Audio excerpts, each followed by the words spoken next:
दोस्तों बिहार में चुनाव हो रहा है और आज दूसरे चरण का मतदान हो रहा है और वोटिंग से ठीक 2 दिन पहले ही चुनाव प्रचार थम जाता है, रोक दिया जाता है। लेकिन इसके बावजूद भी दोस्तों आज भी भारतीय जनता पार्टी का प्रचार रुक नहीं रहा है।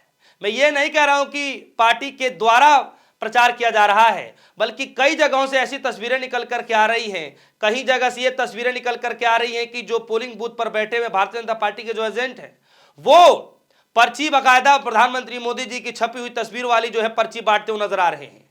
कई जगह से ये तस्वीरें निकल करके आ रही हैं कि जेडीयू के जो पोलिंग एजेंट हैं वो बाकायदा नीतीश कुमार के पोस्टर वाले जो है पर्चे वो बांटते हुए नजर आ रहे हैं। और अब दोस्तों कई जगह से ये खबरें निकल करके आ रही हैं कि जो जीविका दीदी हैं कई बूथों पर लोगों को भारतीय जनता पार्टी पर वोट डालने के लिए दबाव बना रही है। बाकायदा ये वीडियो निकल करके आया दोस्तों, मैं आपको कुछ देर के बाद बतलाने जा रहा हूं। लेकिन सवाल यह है दोस्तों कि प्रधानमंत्री मोदी जी भले ही दिल्ली में हुए हादसे के बाद भूटान चले जाएं और चुनाव प्रचार से थोड़ी दूरी बना लें, तो सोचिए कि मोदी जी के जो कार्यकर्ता हैं, जो धरातल पे काम करने वाले कार्यकर्ता हैं, आज के दिन जब मतदान हो रहा है वहां पर कार्यकर्ता चुनाव प्रचार से पीछे नहीं हट रहे हैं। प्रचार जारी है दोस्तों, और इसीलिए कहा जा रहा है कि चुनाव आयोग सब कुछ जान करके भी, देख करके भी आंख बंद करके बैठा हुआ है, अंधा होने की नाटक कर रहा है। दोस्तों सबसे पहले आप ये खबर देखिए कि जब मैंने इस खबर को चलाया, जस्ट अभी मैंने खबर को चलाया, बतलाया कि किस तरीके से भारतीय जनता पार्टी के कुछ जो पोलिंग एजेंट हैं बाकायदा प्रधानमंत्री मोदी जी की तस्वीर, जेडीयू की तस्वीर और साथ ही साथ तमाम एनडीए के जो घटक दल हैं उनकी तस्वीर बाकायदा लगा करके पर्ची बांट रहे हैं।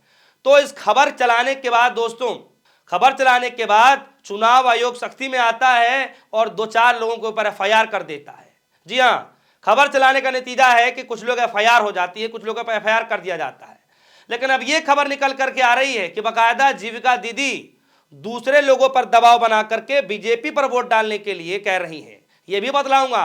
और साथ ही साथ आरजेडी ने एक बड़ा गंभीर आरोप लगाया दोस्तों कि बाकायदा जो कुछ ऑफिसर हैं पोलिंग बूथ पर जाकर के लोगों पे न सिर्फ दबाव बना रहे हैं बल्कि बाकायदा वोट डाल रहे हैं। इस तरीके से गंभीर आरोप आरजेडी ने लगाया है। तो सबसे पहले दोस्तों आप इस वीडियो को देखिए कि किस तरीके से जीविका दीदी लोगों को गुमराह करने की कोशिश कर रही है, दबाव बना करके दूसरे पर वोट डालने की कोशिश कर रही है, यानी बीजेपी पर वोट डालने की दबाव बना रही है। जरा सुनिए इस वीडियो को। जीविका दीदी यहाँ पर प्रचार कर रही है भाजपा का, महिलाओं को इन्फ्लुएंस कर रही हैं। हाँ नहीं, महिलाओं को इन्फ्लुएंस कर रही हैं। देख लीजिए यहाँ पे, ये देखिए यहाँ पे बैठ के लोग इन्फ्लुएंस करने की कोशिश कर रही हैं। इंडियन यूथ कांग्रेस ने ट्वीट करते हुए जानकारी दी, कहा है कि बिहार की बगहा विधानसभा की तस्वीरें हैं जहां जीविका दीदी बूथ नंबर 146, 147, 148 पर मतदाताओं पर बीजेपी के लिए वोट करने का दबाव बना रही हैं। चुनाव आयोग कहां है, शर्म आनी चाहिए। इस तरीके से बातें कही जा रही हैं। न सिर्फ इंडियन यूथ कांग्रेस की तरफ से बाकायदा डॉक्टर लक्ष्मण यादव ने बाकायदा प्रेस जो है वीडियो जारी करते हुए चुनाव आयोग को घेरते हुए नजर आए। दोस्तों ये पहली तस्वीर ऐसी नहीं है जो कहा जाए कि लोगों को बरगला कर गुमराह करने के लिए जो है दबाव बनाया जा रहा है। बाकायदा आरजेडी ने एक ट्वीट किया है दोस्तों। तो सबसे पहले आप इस खबर को देखिए, ये मेरी पहली खबर है जिस खबर में मैंने बतलाया कि किस तरीके से पोलिंग एजेंट पर बैठ करके जो पोलिंग बूथ पर जो भारतीय जनता पार्टी के एजेंट हैं वो बाकायदा बड़ी बड़ी तस्वीरें दिखा करके लोगों को ये बतलाना चाह रहे हैं कि बहुत कामकाज हुआ है, मोदी जी की तस्वीरें देखिए। इस तरीके से उस पर तो कार्रवाई हो गई, लेकिन जो जीविका दीदी जो दबाव बना रही है इन पर कार्रवाई होगी क्या चुनाव आयोग इनके ऊपर भी कोई बड़ी सख्त कार्रवाई करेगा क्या? ये अपने आप में बड़ा गंभीर सवाल है। अब जरा आ जाते हैं आरजेडी के ट्वीट पर दोस्तों, जो कि सबसे ज्यादा गंभीर है इस वक्त, और इसलिए गंभीर है क्योंकि आरोप बड़े गंभीर लगाए गए हैं।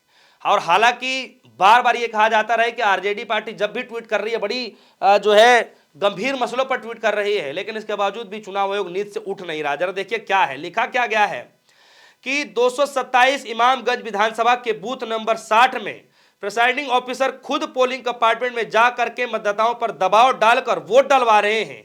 कई बार मतदाताओं से पहले खुद ही बटन दबा दे रहे हैं। बताइए दोस्तों, इतना गंभीर मसला है। आरजेडी ने दोस्तों जो आरोप लगाया सच में बहुत ही गंभीर मसला है। इस पर तुरंत चुनाव आयोग को कार्रवाई करनी चाहिए, जानकारी साझा करनी चाहिए कि ऐसे कौन से अधिकारी हैं जो मतदाताओं के वोट डालने से पहले ही बटन दबा दे रहे हैं। ऐसे कौन से अधिकारी हैं जो लोगों पर दबाव डाल रहे हैं कि आप इसको वोट डालिए। ऐसे लोगों के ऊपर सख्त कार्रवाई करनी चाहिए और चुनाव आयोग को अपना विश्वास कायम करने के लिए जल्द से जल्द कार्रवाई करनी चाहिए। और जो आरजेडी पार्टी ने आरोप लगाया उसकी कितनी सत्यता है, इस बात की जानकारी भी चुनाव आयोग को देना चाहिए। तो दोस्तों ये सवाल है, अपने आप में बड़ा गंभीर सवाल है। बताइए कि कोई शख्स वोट डालने जाए और अधिकारी खुद ही बटन दबा दे, ये कैसे संभव हो सकता है? सोचिए कि कोई व्यक्ति वोट डालने जाए और ये कह दिया जाए दबाव बनाकर कि आप इस पर नहीं दूसरे वाले पे वोट डालिए, तो ये कैसे लगेगा दोस्तों? और इसीलिए आरजेडी पार्टी लगातार कई सारे मसलों पर घेरते हुए नजर आ रही है चुनाव आयोग को, बीजेपी सरकार को, एनडीए सरकार को। लेकिन इसके बावजूद भी कार्रवाई के तौर पर छोटी मोटी कार्रवाइयां हो जाती हैं।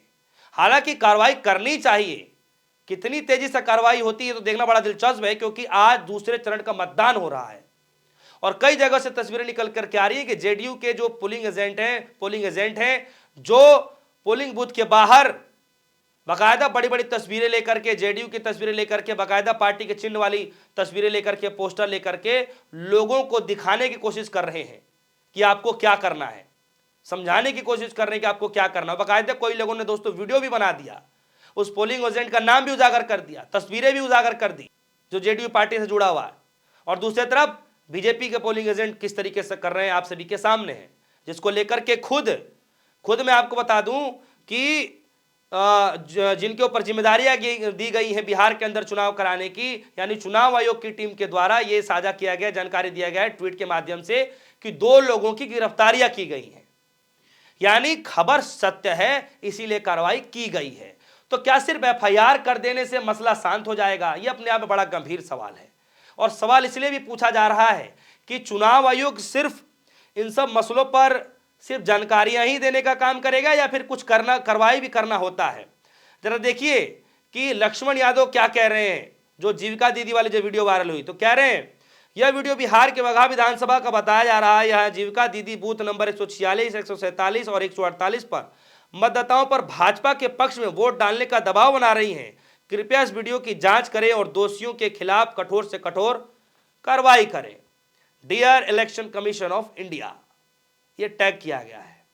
दोस्तों लोगों का गुस्सा ना जिस कदर फूटा हुआ है, आप कमेंट सेक्शन में जाएंगे तो आपको खुद पढ़ने को मिल जाएगा कि इलेक्शन कमीशन के ऊपर आज से पहले कभी भी इतने गंभीर सवाल नहीं पूछे जाते रहे। दोस्तों जो इलेक्शन कमीशन कहता रहा है लोग उसकी बातों को मानते रहे हैं, लेकिन आज हालात ऐसे हो गए हैं कि खुद इलेक्शन कमीशन ही अपने ऊपर से लोगों का विश्वास खोता जा रहा है और उसकी कई सारी वजहें निकल करके आ रही है। दोस्तों कार्रवाई कब करनी चाहिए, कार्रवाई कब होती है?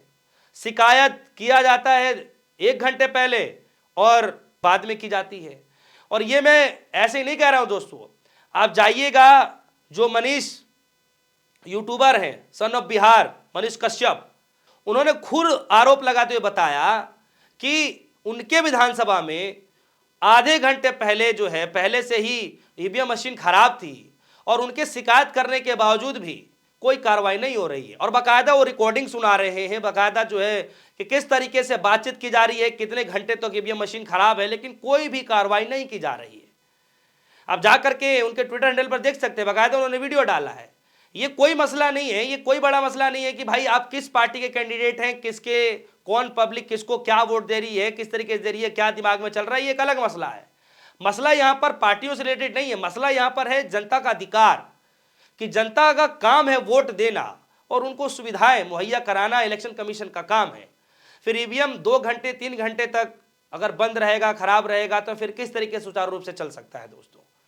तो इस तरीके से कई सारी वीडियो निकल करके आती हैं। चुनाव आयोग उस पर कार्रवाई करना चाहिए, तुरंत कार्रवाई करना चाहिए, मशीनें ठीक करानी चाहिए ताकि लोग सुचारू रूप से अपना वोट डाल सकें और ये कह सके कि हाँ हमने वोट डाला है, और चाहे किसी भी मसले पर डालें।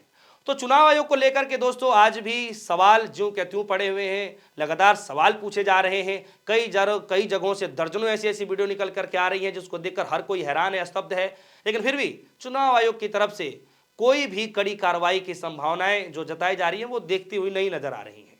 दोस्तों आप सभी को क्या लग रहा है कि जो जीविका दीदी द्वारा जो लोगों के ऊपर दबाव बनाने की कोशिश की जा रही है, क्या लगता है कि कार्रवाई की जाएगी? और दूसरी तरफ आरजेडी ने जो बड़ा आरोप लगाया है कि खुद प्रिसाइडिंग ऑफिसर जो है दोस्तों, वो खुद लोगों पर दबाव बना करके दूसरे पर वोट डालने की बात कह रहे हैं।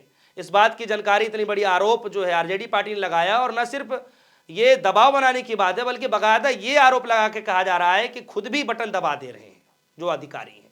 तो चुनाव आयोग को तो बड़ी कार्रवाई करनी चाहिए। कार्रवाई के तौर पर क्या होगा आने वाले वक्त पे देखते हैं। फिलहाल के लिए दीजिए इजाजत, देखते हैं। धन्यवाद।